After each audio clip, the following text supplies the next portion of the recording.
طيب، أعوذ بالله من الشيطان الرجيم. بسم الله الرحمن الرحيم. الحمد لله رب العالمين، والصلاة والسلام على أشرف الخلق أجمعين، سيدنا محمد عليه وعلى آله وصحبه أفضل الصلاة وأتم التسليم. اللهم علمنا ما ينفعنا وانفعنا بما علمتنا وزدنا علما يا رب العالمين. اللهم إنا نسألك علما نافعا وعملا صالحا متقبلا ورزقا حلالا طيبا يا أكرم الأكرمين وبعد. So this is the third session of the noble house, the family of the Prophet sallallahu alaihi wasallam. We talked the first time about Hamza ibn Abdul Muttalib, the uncle of the Prophet sallallahu alaihi wasallam, and then the last time we talked about Ali ibn Abi Talib, the cousin of the Prophet sallallahu alaihi wasallam. And today we will shed the light on the life of Al-Hasan ibn Ali, the son of Ali ibn Abi Talib radiyallahu anhu. So he's the son of Ali ibn Abi Talib and the grandson of the Prophet sallallahu alaihi wasallam, or the granddaughter, the grandson who is the son of the daughter of the Prophet sallallahu alaihi wasallam, Al-Hasan ibn Ali ibn Abi Talib, and of course he is from by his lineage from the family of the Prophet sallallahu alaihi wasallam. He was given the beautiful description of being the Sayyid of the people of Jannah, the chief, the master, the leader of the people of Jannah. Him and his brother Al-Husayn. So Al-Hasan and Al-Husayn are very popular names because they are the sons of Ali radiallahu anhu and the grandsons of the Prophet sallallahu alaihi wasallam. And he said sallallahu alaihi wasallam once that Al-Hasan and Al-Husayn, they both are the chiefs of the youth of paradise. Sayyida shababi ahl al-Jannah, or the leaders of the youth of the paradise. Radiallahu anhuma. He also said sallallahu alaihi wasallam in an authentic hadith that there was an angel that never descended to the earth ever before that night that he descended upon the Prophet sallallahu alaihi wasallam. And then the Prophet sallallahu alaihi wasallam said he sought permission from his Lord to greet me with peace and to give me the glad tidings that Fatima is the chief of the women of paradise, and that Al-Hasan and Al-Husayn are the chiefs of the youth of the people of the paradise radiallahu anhuma. Al-Hasan was born during the month of Ramadan.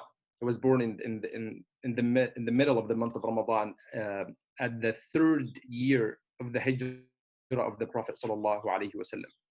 When he was born, his dad Ali ibn Abi Talib wanted to name him Harb. Harb means war, and the Arabs used to name their kids very tough names because that was the tradition that makes, especially the boys, of course, because that makes them get stronger personality and to get them more familiar with the culture of the people back then. But when the Prophet ﷺ came and he wanted to see him, he was just newly born. He said, "Where is my son?" He was excited to see his grandson ﷺ, and then they brought him to him and he said, "What did you name him?"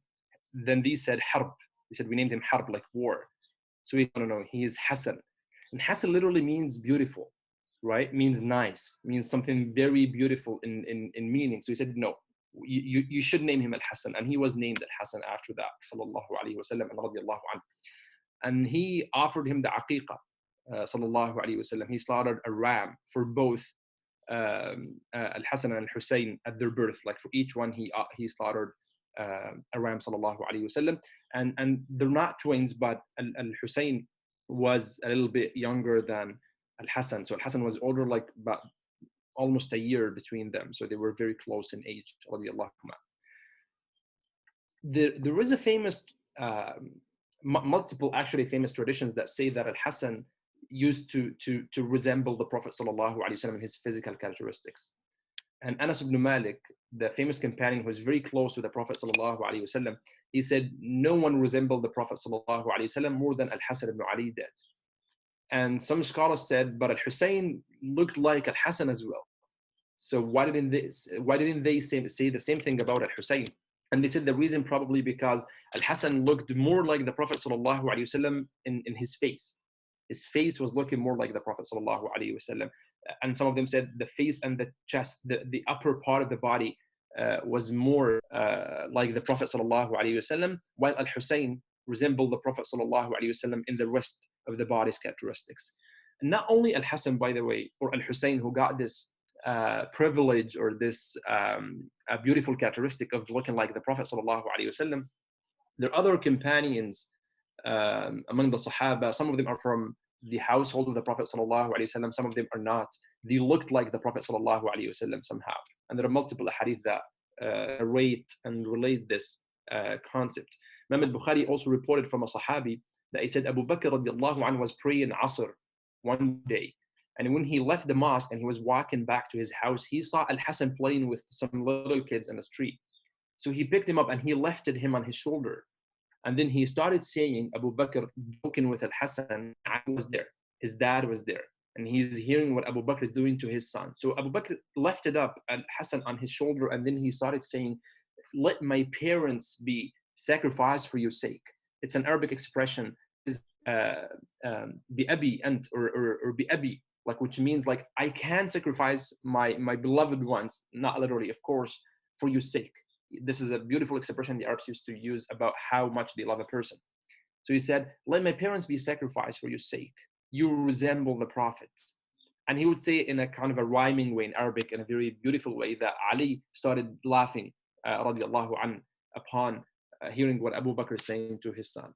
It was also reported the same sentence that Fatima, the mother of Al-Hasan, was the daughter of the Prophet sallallahu alaihi wasallam. She used to like to play with her son when he was a little baby and shake him and say, Ibni shabihan bin Nabi, my son resembles the Prophet. He's not like his dad. He does not resemble his dad. Laysa shabihan bi Ali. He's like the Prophet, but he's not like Ali. And she would say that and laugh to joke with her husband and to play with Al-Hasan radiallahu anhu. What is interesting is there was a famous hadith about the topic of the physical characteristics of the Prophet sallallahu alaihi wasallam is a topic of a kind it became an independent topic that the scholars authored book specifically on this matter, describing the physical characteristics of the Prophet sallallahu alaihi wasallam and the personalities characteristics of the Prophet sallallahu alaihi wasallam. They call it Ash-Shama'il. One of the most famous books is Ash-Shama'il al-Muhammadiyya, the Muhammadiyan characteristics of the Prophet sallallahu alaihi wasallam physically and also in terms of his morals and manners sallallahu alaihi wasallam, by Imam al-Tirmidhi. And there are other books that talked about the same topic. So one of the very famous hadith describing how he looks like sallallahu alaihi wasallam was a hadith that says, the narrator says, I have not seen anyone before him nor after him that resembled him. What is interesting is not only this hadith kind of contradicts what we said about Al-Hasan, that he looks like the sallallahu alaihi wasallam. What is more interesting is the narrator of this last hadith is Ali ibn Abi Talib radiallahu anhu himself, who is the dad, right? He himself, the one who said this famous hadith that I've never seen someone before him and after him who looks like him, who resembles him, sallallahu alaihi wasallam. So the scholars thought about these couple of hadith and they wanted to kind of reconcile between these hadith, and they said, okay, probably the negation of Ali radiallahu anhu, that no one looks like him, is more about no one had all the characteristics of the Prophet sallallahu alaihi wasallam. It never happened that all the characteristics were reflected in one person. No one contains all these characteristics together. Right? And they said the other hadith that say Al-Hasan looks like the Prophet, Aqil looks like the Prophet, Al-Hussein looks like the Prophet, those Sahaba companions who said they look like the Prophet sallallahu alaihi wasallam, they said they mean in some aspects, in some certain physical characteristics, they looked like the Prophet sallallahu alaihi wasallam. In most of the biographies that are talking about Al-Hasan radiallahu anhu, you find the most beautiful descriptions that he was like a Sayyid. Sayyid means like a master and the chief, as the Prophet ﷺ described. He was beautiful, he was handsome, he was good looking, he was very rational, very wise, very generous, very religious, very pious, very positively shy, and he had this beautiful characteristic of modesty and haya. A lot of descriptions that the scholars of the biographies wrote about Al-Hasan radiallahu anhu. One interesting thing they said about him when he grew up was that he used to marry a lot. كان كثير التزوج. He married a lot of women in his life. And of course that implies that he would marry and divorce, right? There would be a lot of, he experienced a lot of marriages and divorces radiallahu anhu, to a kind of an extreme extent that his dad once, it was narrated by Imam Ibn Kathir, that he was giving a talk to the people of Kufa, and they were living in Kufa at the time in Iraq. And then he said to the people of Iraq, you know what, I'm telling you, do not marry him off your daughters. And the dad is telling people that because he just like marries and divorces a lot. And probably this narration was a source of confusion for some people to think bad of Al-Hasan radiallahu anhu. But the point is, you need to think of the culture back in the days, how they approached and thought of marriage and divorce. It was different. The dynamics of the society were actually different than ours nowadays, probably, or than other cultures and societies in general. The idea of marriage and divorce was very much easy. Like people would just get married, and the divorce wasn't something that is very reprehensible or something that is very rejected or weird for people to happen. It was just like a venue for breakup if things didn't work out, and the marriage was just easy, and the decision of marriage would just like come up in couple sometimes, and just on the spot people would decide to get married and both parties accept and just like go ahead. That doesn't mean they would do that arbitrarily though, and they didn't care much about building a family. They did. But again, the way they perceive these things was probably much simpler than probably us or other people would perceive it. So it's just a tricky narration that causes a lot of confusion, again, because from one side, those are our role models. And yes, they care so much about bringing up families and raising kids and instilling like Islamic principles in families and society in general, 100%. At the same time, they approach it the venue that Allah subhanahu wa ta'ala has made halal in whether making relationships happen or making breakups in the same, almost the same level of ease. They were also much simpler and easier on dealing with these things. So they had a kind of a balance that, of course, needs to be understood contextually within their cultures. So, like, one of the results of that, he had a lot of kids, and he had 15 boys and 8 girls, as Imam al-Dhahabi, I remember, mentioned in Siyar A'lam al-Nubala in his masterpiece work on biographies.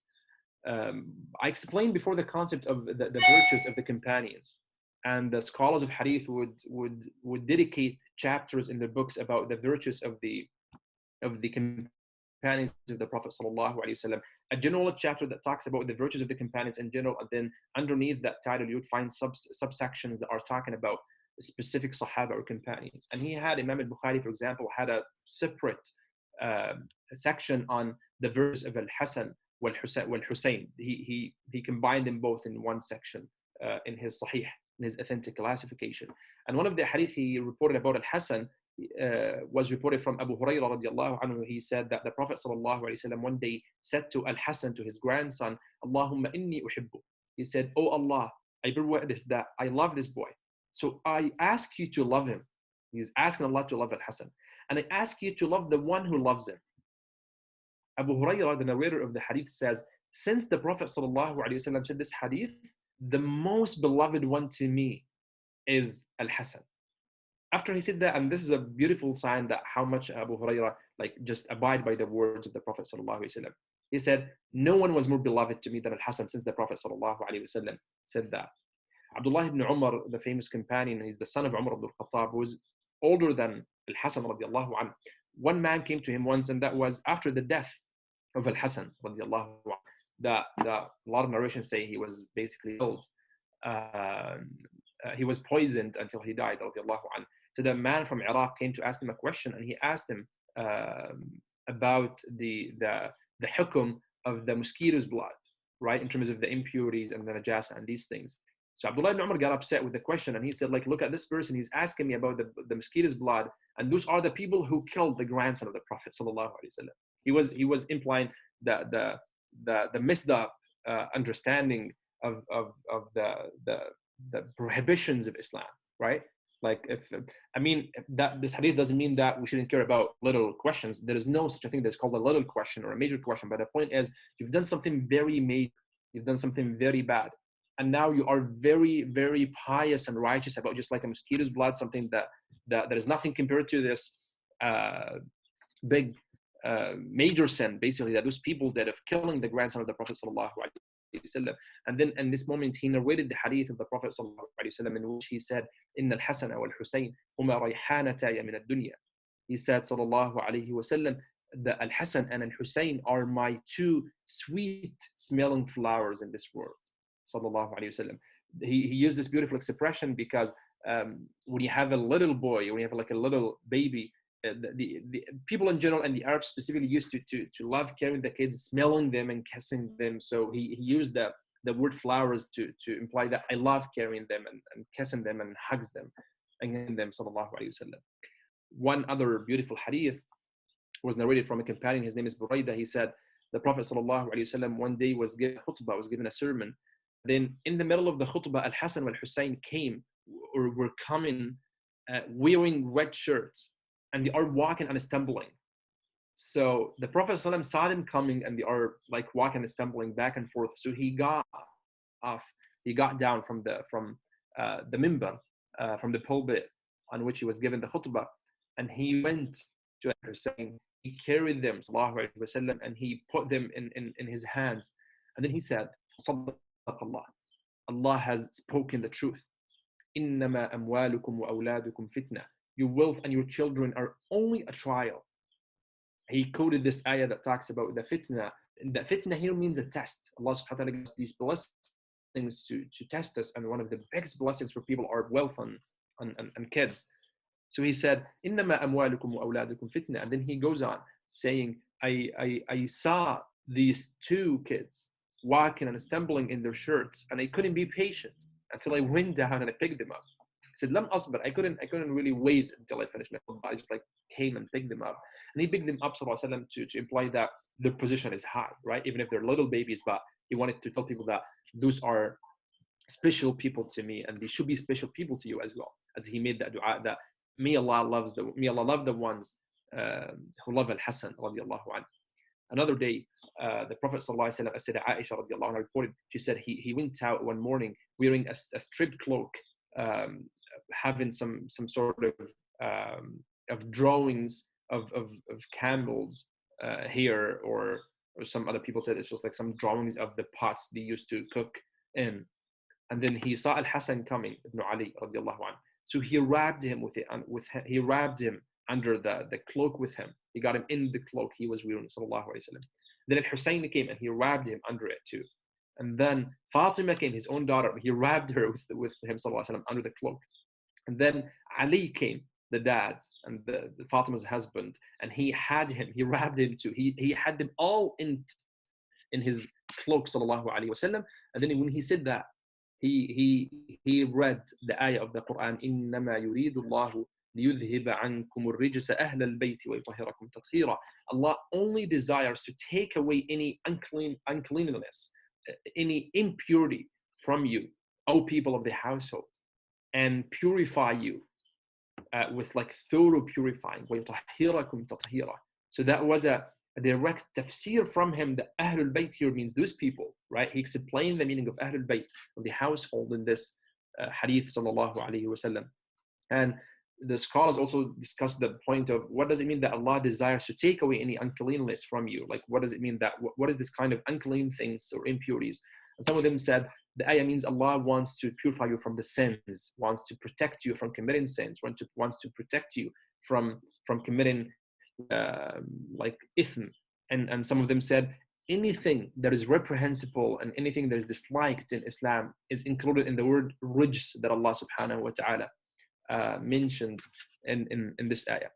Al-Hasan was lucky to get the most beautiful tarbiyah ever, being raised around the Prophet ﷺ, at least for like 6 or 7 years he witnessed the Prophet ﷺ before the Prophet died, sallallahu alaihi wasallam.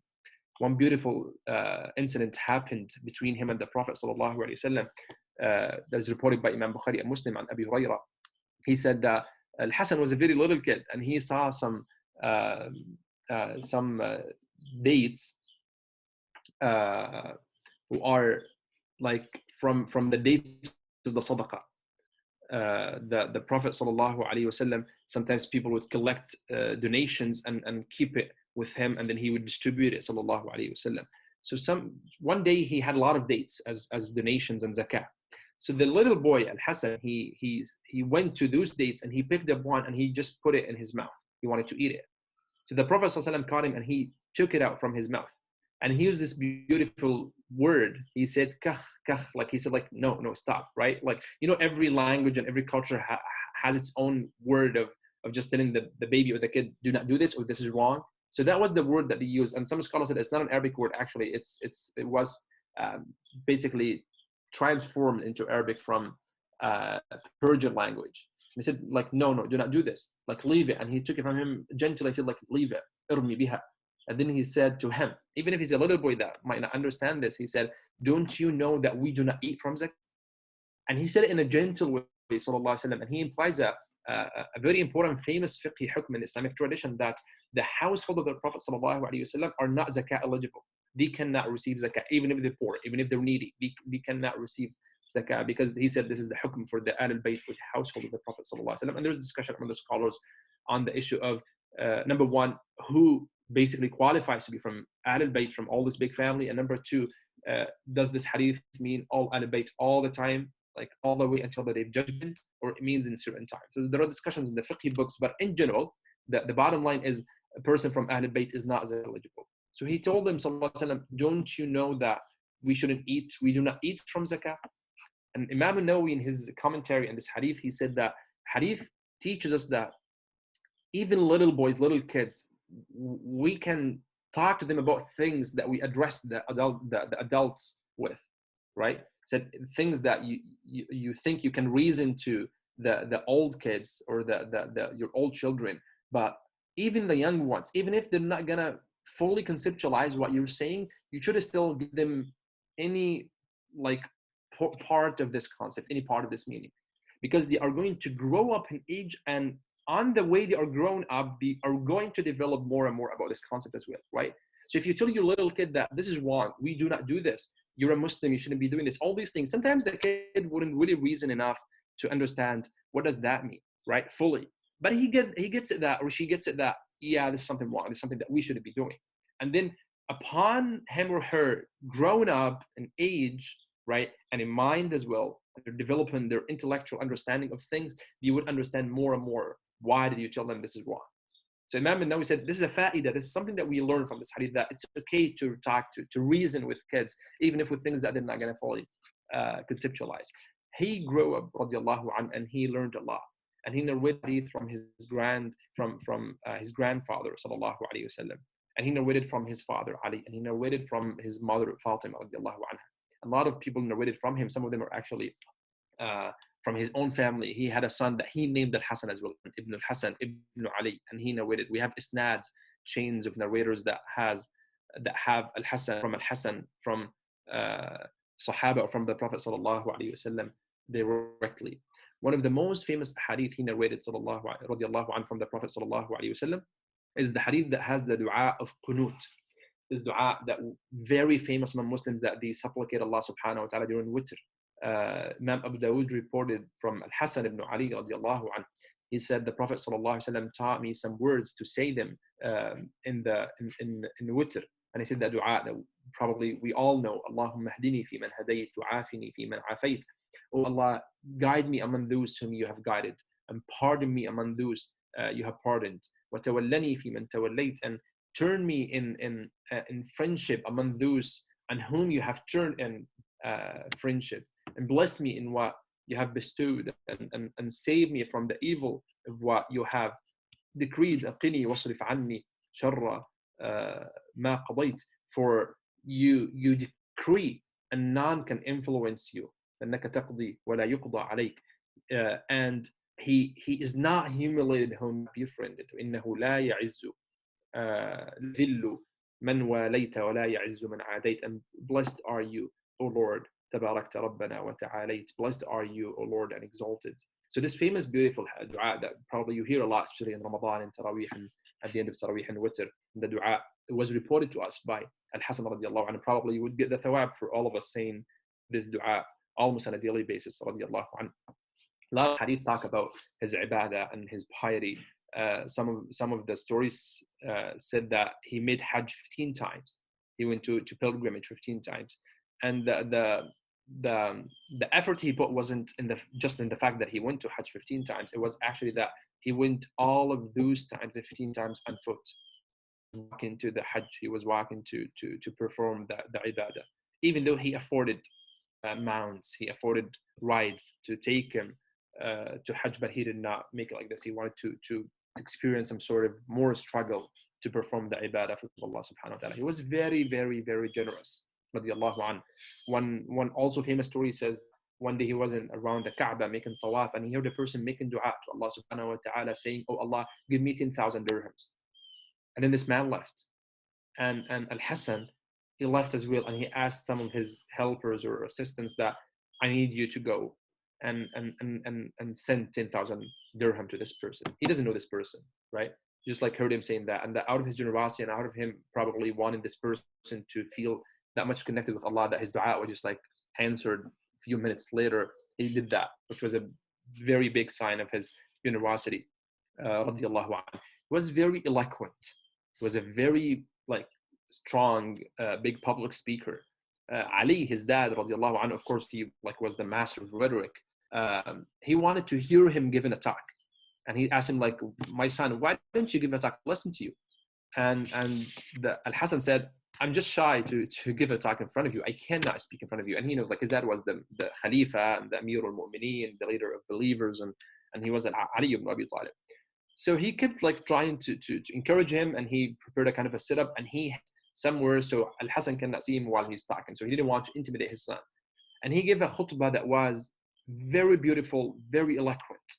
And after the khutbah was done, Ali radiallahu anhu was leaving, and he is so happy and proud of his son. And he said the ayah in Surah Al Imran, ذُرِّيَّةً بَعْضُهَا مِنْ بَعْضٍ, descendants, some of them from others. This ayah was talking about the family of Ali Imran, Zakaria wa Yahya, and the family of the prophets. And he's saying like, he's from the household of the Prophet. He's from a family that it's expected from him. He's so proud and happy about the level of his son, radiallahu anhu. The most famous thing about Al-Hasan, that probably is the most famous story that you might read or count about Al-Hasan radiallahu anhu, is the fact that through him Allah subhanahu wa ta'ala saved Muslims from a huge fitna and from a huge bloodshed that was going to happen. And he was the main that the fitna was suppressed and stopped among the Muslims at that time after the death of his dad, after his dad was martyred and killed, radiallahu anhu, shaheedan. And subhanAllah, probably that was the glad tidings of his grandfather, the Prophet sallallahu alaihi wasallam. The Prophet sallallahu alaihi wasallam was once on the minbar giving a khutbah, and Al-Hasan was next to him. And the narrator says sometimes he looks at us while he's speaking, and sometimes looking at his son. Until he said, sallallahu alaihi wasallam, in the middle of the khutbah, "Inna ibni hada sayyid." Said, "This son of mine is a sayyid, is a chief, is a master. And I hope that Allah may reconcile between two parties of my community by means of him." And that, he just said that, and probably all people there have no clue about what the Prophet ﷺ is saying. That was early on. Said probably Allah would use him to reconcile between two big factions or parties of Muslims. And subhanAllah, this is exactly what happened. After Ali, his dad, was killed, a lot of people came to Al-Hasan and they gave him bay'ah. Bay'ah is the official pledge to appoint a person to be the Khalifa. And he accepted at the beginning. And he was actually the Khalifa after Ali ibn Abi Talib. That sometimes we forget to count him in the numbers of caliphs or the order of caliphs. He was appointed as a Khalifa for 7 months and 11 days. But he once said, I would like to take the leadership of this ummah on the expense of a bloodshed, even like for one person. Even one to be killed, one person's blood to be shed. He said, I would never like to take leadership of this ummah and I cause bloodshed and fitna among Muslims. He said, and this is I've never wished to have leadership based on that or at the expense of this. And despite all those people supported him and gave him pledges, and they were ready to fight during this fitna, they said in one story that 40,000 people, 40,000 fighters, they gave him the pledge of khilaf, and they told him, we're ready to fight with you, we're ready to die. Bay'atul Maut, this they call it the pledge of death, if you want just to seal things down and to defend you and to just like root out this fitna. And he did not actually like get excited over this. He did not want to cause more problems, and there were a lot of fitna already happening. And he said to one of his assistants once that I have taken a decision that I want to share with you. And this assistant said, like, what is that? He said, I'm planning to go to Al-Madinah, and I will meet with Muawiyah, because the problem was between him and Muawiyah radiallahu anhu, one of the other companions of the Prophet sallallahu alaihi wasallam. He said, the fitna has been happening for so long. A lot of bloodshed happened already. And we have been cutting off our relationships with a lot of people. He said, like, I'm just going to go there. I'm going to basically step down and give the khilafah to Muawiyah. This person actually supported that. And he said, Jazakallah khair. I said, like, mashallah, may Allah reward you. Actually, go ahead and do that. I support you. So he sent to his brother Al-Hussein, and Hussein was more a little bit aggressive than Al-Hasan. He was very like aggressive in these things, and he didn't want to just give up on the problem that happened. And Hussein told him, no, do not do that. You stay the Khalifa as you are, and we're going to support you. But he kept convincing Al-Hussein that, no, I'm just going to relinquish my right. I'm going to give up on the Khilafah. I'm just going to give it to Muawiyah to just like stop this fitna and this problem. And he went and he met with Muawiyah radiallahu anhu. He told him, like, I'm giving you the Khilafah. They just like stop all of this. So Muawiyah said, fine, just like, can you please announce that publicly to people? And he gave a beautiful khutbah to people saying that, he said, Alhamdulillah, salatu wasalam ala Rasulullah, like he gave an introduction. And then he said that the best example of smartness is righteousness and piety.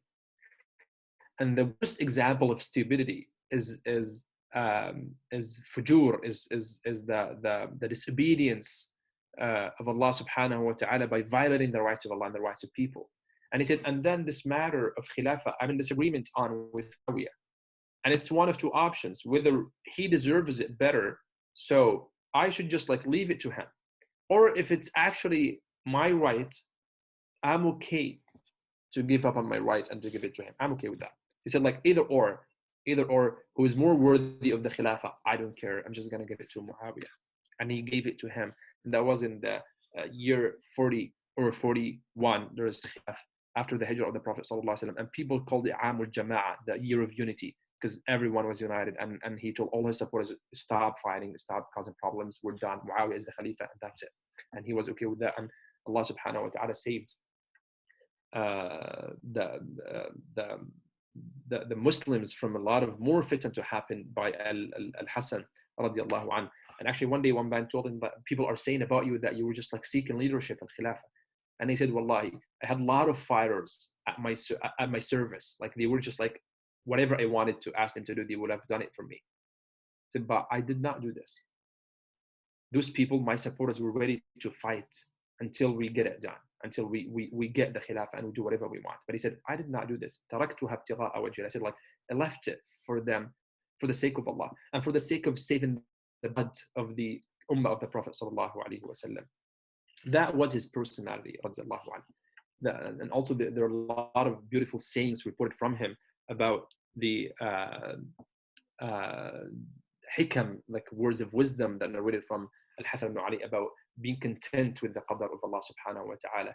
And he said once, like, if you want to have real tawakkul, you just have to rely on the whatever Allah subhanahu wa ta'ala has chosen for you. And if you wish to be in a different situation than what Allah subhanahu wa ta'ala has put you in, then you do not understand how the qadar works. You do not understand what does the rida, contentment with the qadar is. He also told his sons once, you need to seek knowledge. You need to learn, because you are young today, but tomorrow you will be the leaders of this community. So you need to learn to be up to this position when you get to it, when you get old. And if you're not able to memorize and retain knowledge and memory, just try and document this ilm that you are reading, because the retention of knowledge by memorization was the first tool of knowledge back then in the days among the Arab community in general. And he's reported to have said a lot of these beautiful nasa'ih and advice for his friends and family members and other people as well, and in his public khutbahs to people. And then at the end of his life, a lot of narrations say he was poisoned and he was in great pain. And upon his death, he felt very tired. And at one day he was a bit impatient and complaining about his pain somehow. So one man came to him and he saw him like in this very uncomfortable state. And he said, Ya Aba Muhammad, his kunya was Abu Muhammad. He said, why do I see you impatient? Why do I see you like exhausted and very, he's not blaming him to have physical pain, but he felt like he's really tired of having this pain. He said, just like, it looks like very soon your soul is going to leave your body. You're going to meet with your parents, Ali and Fatima. You're going to meet with your grandparents, and Nabi sallallahu alaihi wasallam, Khadija. You're going to meet with your uncles, Hamza wa Ja'far. You're going to meet with your maternal uncles, Al-Qasim wa Tayyib, from your mom's side. You're going to meet with your aunts, Ruqayya wa Kulthum wa Zaynab. He kept to mention all those names from the family of the Prophet sallallahu alaihi wasallam until the man said, he was relieved. He was feeling so good after this man told him that. And he said himself that I know I've been poisoned. And he said, actually, in one narration, I know I've been poisoned multiple times. He said, but this last time is the worst. I'm feeling pain that I'm going to die. And one day, upon his death, Al-Hussein, his brother was with him, and he was just like bedridden, and he was just like about to die. So Al-Hussein asked him, my brother, who do you accuse that has done this to you? Are you suspecting anyone to have poisoned you? And then Hassan said, why do you ask? Do you want to kill him? And Hussein said, yes, if you tell me who's that person, I will actually kill him. So Al-Hassan said, if he's the person that I'm thinking of, then Allah's punishment is stronger and more severe than anyone's. And if he's not that person, if I'm wrong in my my suspicion, so I would never like someone to be killed, some innocent one to be killed because of me. And then he died. He didn't share the people he was thinking that probably they have done this to him, radiallahu anhu. Not just he did this beautiful situation.